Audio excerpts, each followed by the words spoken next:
Hello दोस्तों, सौदागर की बेटी। बहुत दिनों पहले की बात है। एक शहर में एक सौदागर रहता था।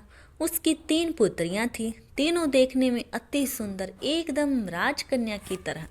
सौदागर अपनी बेटियों को बहुत प्यार करते थे, लेकिन छोटी बेटी से कुछ विशेष ही प्रेम था।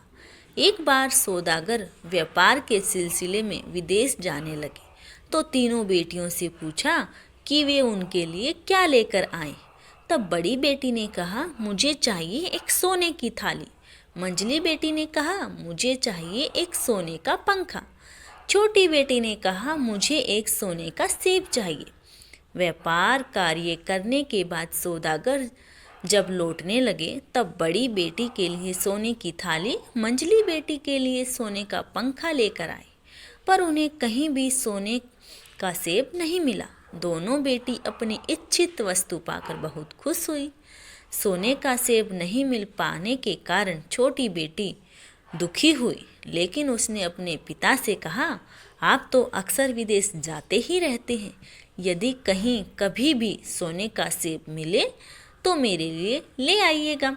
इधर एक राजकुमार घोड़े पर चढ़कर एक राज्य से दूसरे राज्य का भ्रमण करते हुए एक दिन सौदागर के शहर में आ पहुंचा। रास्ते में चलते चलते सौदागर के घर के पास जब वह पहुंचा तब उसने उसकी छोटी बेटी को देखा। उसे बहुत अच्छा लगा। उसे लगा कि वह उसकी रानी होने के योग्य है। वह सौदागर के पास पहुंचा। सब सुनकर सौदागर ने कहा, तुम्हारी बात से मैं बहुत खुश हूँ, परंतु मैं राजी नहीं हो पा रहा हूँ। बड़ी लड़की की शादी किए बिना छोटी के साथ तुम्हारा शादी कैसे कर दूँ? यदि तुम राजी हो जाओ तो बड़ी बेटी के साथ शादी करवा सकता हूँ। सौदागर की बड़ी बेटी भी अत्यंत सुंदर थी। वह भी रानी होने के योग्य थी। राजपुत्र ने कहा, मैं आपकी बात पर राजी हूँ। माता पिता को दिखाने के लिए उसे अपने साथ लेकर जाना चाहता हूँ। 2 दिनों के अंदर वापस लेकर आऊँगा।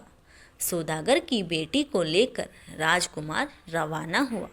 थोड़ी दूर जाने पर राजकुमार ने अपने घोड़े से कहा, ओ मेरे पवन घोड़े, हमें मेरे जादूघर में ले चलो। देखते ही देखते अनेक राज्य, नदी नद को पीछे छोड़कर घोड़ा पवन की गति से उड़ा। कुछ देर बाद घोड़ा जंगल के भीतर एक छोटे से घर के दरवाजे के समीप रुका। घोड़े की पीठ से उतरकर राजकुमार लड़की को लेकर घर के अंदर गया। घर के अंदर के कमरे अत्यंत सुसज्जित थे। एक कमरे में एक आसन पर उसे बैठने को कहा। एक सुंदर एवं नरम आसन पर जब सौदागर की बेटी बैठी तब एक दासी उसके लिए शरबत का गिलास लेकर आई। राजकुमार के अनुरोध पर सौदागर की बेटी ने शरबत पी लिया। राजकुमार ने पूछा, इतने नरम आसन पे वह कभी बैठी थी और इतना बढ़िया शरबत कभी पिया था? सौदागर की बेटी बोली, इतने नरम आसन पे वह कभी नहीं बैठी और इतना अच्छा शरबत भी कभी नहीं पिया। राजकुमार ने कहा, मेरे प्रश्न का उत्तर में तुमने जो कहा है उस तरह का उत्तर रानी होने योग्य लड़की के मुख से कभी नहीं निकलेगा। तुम रानी होने के योग्य नहीं हो। चलो, तुम्हें तुम्हारे पिता के घर छोड़ देता हूँ।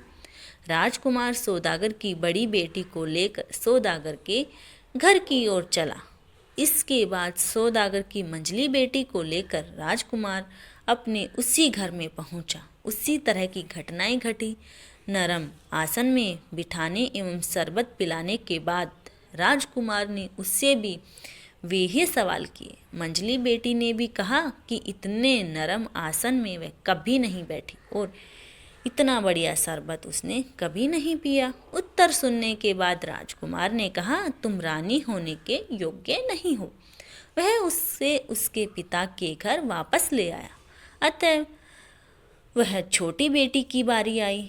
अन्य दोनों बहनों की तरह उसे भी नरम आसन पर बैठाया गया एवं पीने के लिए शरबत दिया गया। उसके बाद राजकुमार ने उससे पूछा, इससे भी नरम आसन पर तुम कभी बैठी थी? इससे भी बढ़िया शरबत तुमने कभी पिया था? सौदागर की बेटी हंसकर बोली, माँ की गोद इससे बहुत अधिक नरम है और माँ का दूध इस शरबत से भी अधिक मीठा है। अत्यंत प्रसन्न होकर राजकुमार ने कहा, तुम्हारी जैसी लड़की ही मेरी रानी बनने के योग्य है।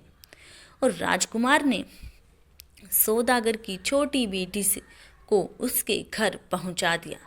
सौदागर सारी बातें सुनकर बहुत खुश हुआ। उसके बाद एक दिन उसने अपनी छोटी बेटी के साथ राजकुमार का विवाह करवा दिया।